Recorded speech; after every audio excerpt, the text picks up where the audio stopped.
আর আমার খুব ভালো লেগেছে যে আমাদের এই যে ছোট্ট ছেলে মেয়ে সোনামণি, তোমরা আজকে নতুন প্রজন্ম, তোমরা একদিন এই দেশকে এগিয়ে নিয়ে যাবে, কিন্তু সেটা করতে হলে একটা আদর্শ লাগে।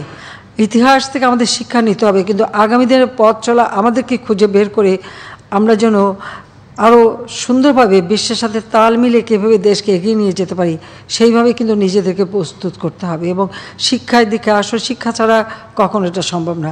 শিক্ষা ছাড়া কোনো দিন একটা জাতিকে দারিদ্র্যমুক্ত করা যায় না। শিক্ষাই হচ্ছে সবথেকে বড় অর্জন। এই জন্য আমরা আমাদের ছেলেমেয়ে, আমি আমার ছোটো বোন রেহানা, আমাদের ছেলেমেয়েদের একটা জিনিস শিখিয়েছি যে তোমাদের জন্য কোনো সম্পদ রেখে যেতে পারবো না, একটা সম্পদ তোমাদের শিক্ষা। তোমরা ভালোভাবে লেখাপড়া শিখবে, এটাই হবে সবথেকে বড় সম্পদ, যে সম্পদ কখনো কেউ চুরি করতে পারবে না, হাইজ্যাক করতে পারবে না, কেড়ে নিতে পারবে না।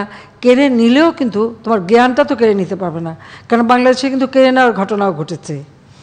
যখন শিক্ষা আমাদের, যেমন বাংলা ভাষায় আমরা কথা বলতে পারবো না, বাংলা ভাষা বাংলা অক্ষরে লিখতে পারবো না, আমাদের ল্যাটিন শব্দে লিখতে হবে, এই ধরনের সিদ্ধান্ত যখন পাকিস্তানিরা আমাদের উপরে চাপিয়ে দেয়।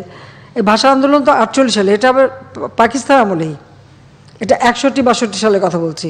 তখন ল্যাটিন হরফে বাংলা লিখতে হবে, এর আগে আসলো কি আরবি হরফে বাংলা লিখতে হবে। তো বাংলাদেশের মানুষ কিন্তু সবসময় আন্দোলন করেছে, ওই ল্যাটিন শব্দ লিখতে, এবং এক শিক্ষা কমিশন রিপোর্ট দিল, তার মধ্যে আন্দোলন, ছাত্র আন্দোলন হলো। সে আন্দোলন করেই কিন্তু প্রত্যেকটা পদক্ষেপ আমাদের নিতে হয়েছে। আর সেই আন্দোলনের মধ্য দিয়েই কিন্তু মানুষের চেতনা গড়ছে যে কী করতে চায়। উর্দু তো আমাদের মাতৃভাষা না, উর্দু কিন্তু কোনো জাতির মাতৃভাষা না, সেটা যেমন চাপাতে পারলো না, এরপরে আসলে ল্যাটিন ভাষায়, মানে ল্যাটিন শব্দ দিয়ে আমাদের বাংলা লিখতে হবে। কেন? আমাদের তো নিজেদের অক্ষর আছে, নিজেদের শব্দ আছে, নিজেদের সব আছে, আমরা অন্যেরটা কেন আমরা ধার করতে যাব? তো এই যে একটার পর একটা সংগ্রামের মধ্য দিয়ে আমরা যে এগিয়ে গেছি, এবং আজকে বাংলাদেশ স্বাধীন, এখন আমরা আমাদের মতো করে দেশটাকে করতে পারি। সেটাই আমি বলবো যে ইতিহাস থেকে শিক্ষা নিয়ে ভবিষ্যতের জন্য নিজেদেরকে তৈরি করতে হবে। এখন হচ্ছে যুগ হচ্ছে প্রযুক্তির যুগ, বিজ্ঞানের যুগ, জ্ঞানের যুগ। তা আমাদের ছেলেমেয়েদেরকে ঠিক বলবো যে লেখাপড়া ছাড়া, জ্ঞান অর্জন ছাড়া আসলে কোনো নিজেকেও তৈরি করতে পারবে না, দেশকেও তৈরি করতে পারবে না। আমি 96 সালেই কম্পিউটার শিক্ষার উপরে জোর দিলাম, তখন কেউ কম্পিউটার ব্যবহার করতো না, মোবাইল ফোন কারোর হাতে ছিল না, আমাদের সব ছিল অ্যানালগ, কোনো ডিজিটাল সিস্টেমই ছিল না। তখনই আমরা ডিজিটাল করে ফেললাম সমস্ত টেলিফোন সিস্টেমটাকে, মোবাইল ফোন উন্মুক্ত করে দিলাম, সকলে হাতে হাতে যাতে পৌঁছাতে পারে সেই ব্যবস্থা করলাম।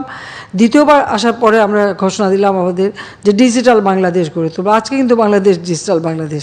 এখন আমাদের বঙ্গবন্ধু স্যাটেলাইট 1 উৎক্ষেপণ করেছি, একটা স্যাটেলাইটের বয়স থাকে 15 বছর। এখন আমাদের দ্বিতীয়টার জন্য আমরা এখন প্রস্তুতি নিচ্ছি, দ্বিতীয়টা আমাদের তার আগেই তৈরি করতে হবে।